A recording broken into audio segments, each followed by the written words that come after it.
Bonjour à tous, donc c'est une vidéo de présentation du FCU qui vise à remplacer celui qui est fourni par Polarstar et que je trouvais vraiment limité en termes de capacité. Je trouvais qu'il sous-exploitait vraiment la capacité de la box Polarstar. J'avais envie de pouvoir enregistrer des fichiers de configuration, j'avais envie de pouvoir avoir une fonction de montage de billes, mesurer la cadence, créer de nouveaux modes de tir. J'ai fabriqué donc un module qui ressemble à celui-ci. Donc un PCB avec un module Arduino derrière, quelques composants, un système de joystick, un peu comme sur le FCU d'origine, et par contre un écran un peu plus grand, que j'ai intégré directement dans la crosse. Donc comme ça j'ai accès directement à tous mes réglages sur le terrain, c'est très facile. Je peux charger des configurations, je peux changer des modes de tir. Donc ce module il est alimenté par une LiPo 2S en stick. Donc je branche le système. Voilà, donc ici c'est le premier menu sur lequel on arrive. On a une première donnée qui est en fait la valeur du chargeur et le nombre de billes qui restent dedans. Et cette valeur va en fait être décomptée à chaque fois que je tire. Donc là je viens d'utiliser par exemple une fonction que j'ai créée. C'est si je reste appuyé sur la gâchette en mode semi, je passe directement en full. Ici donc c'est la cadence à laquelle je tire, bon, qui s'affiche aussi bien en semi qu'en full. Et en dessous, donc, c'est le mode de tir que j'utilise et qui est affecté à la position de mon sélecteur. Si je passe mon sélecteur sur full auto, alors là je suis en mode burst, mais en tout cas, il se met à jour. Donc ensuite, avec le stick, j'ai juste à remonter pour accéder aux autres menus. Donc ici, j'ai un premier menu avec le nombre de tirs que je viens de tirer. Ici, donc, c'est la valeur de la tension de la batterie, donc il me donne une indication sur le niveau de charge de celle-ci. Ici, c'est un menu qui me permet de régler mon DP, mon RF, DR, DN, comme sur un système Polarstar classique. Donc j'ai juste à cliquer pour avoir accès aux valeurs.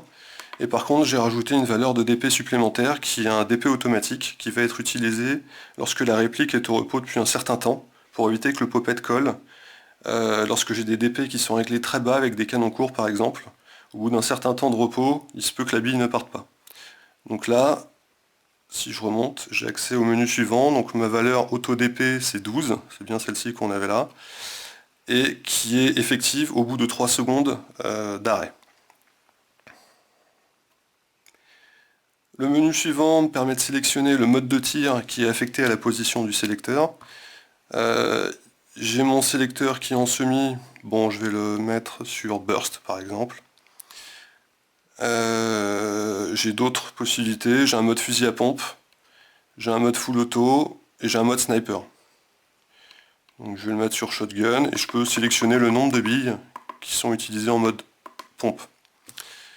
Donc ce mode fusil à pompe, il va avoir pour effet de charger plusieurs billes dans le canon, jusqu'à 9, de 2 à 9, et ensuite envoyer de l'air, donc ça va avoir pour effet d'envoyer un gros nuage comme un fusil à pompe.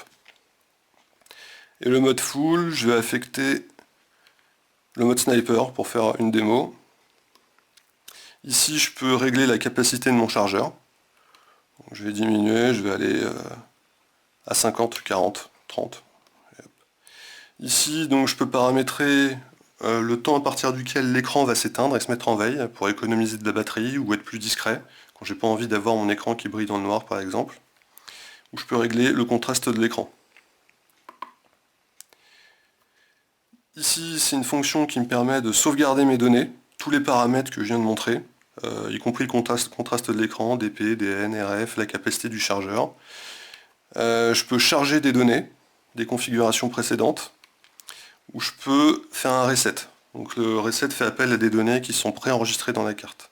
Et donc j'ai un mode CQB et un mode DMR, ce qui me permet d'enregistrer deux types de configurations. Ici je suis revenu donc à l'écran principal.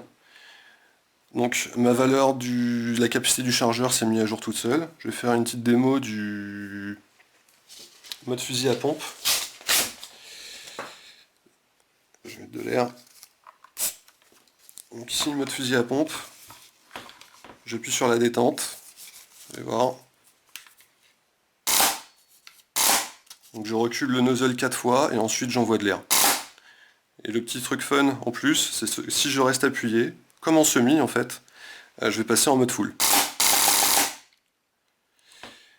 Alors là, je suis arrivé à 0 sur mon compteur. Il suffit d'appuyer sur la gauche pour le remettre, réinitialiser.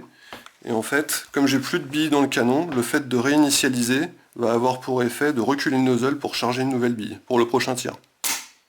Voilà. Ici, donc là je change mon sélecteur, je vais passer en mode sniper. Donc j'ai un délai de 3 secondes entre le moment à partir duquel je vais tirer et le moment où le nozzle va reculer pour charger à nouveau une bille. Non, je viens de tirer. Et le nozzle recule pour charger à nouveau une bille. Et tant que la bille n'est pas chargée, je ne peux pas tirer à nouveau, bien sûr. Voilà, j'espère que cette vidéo vous a plu.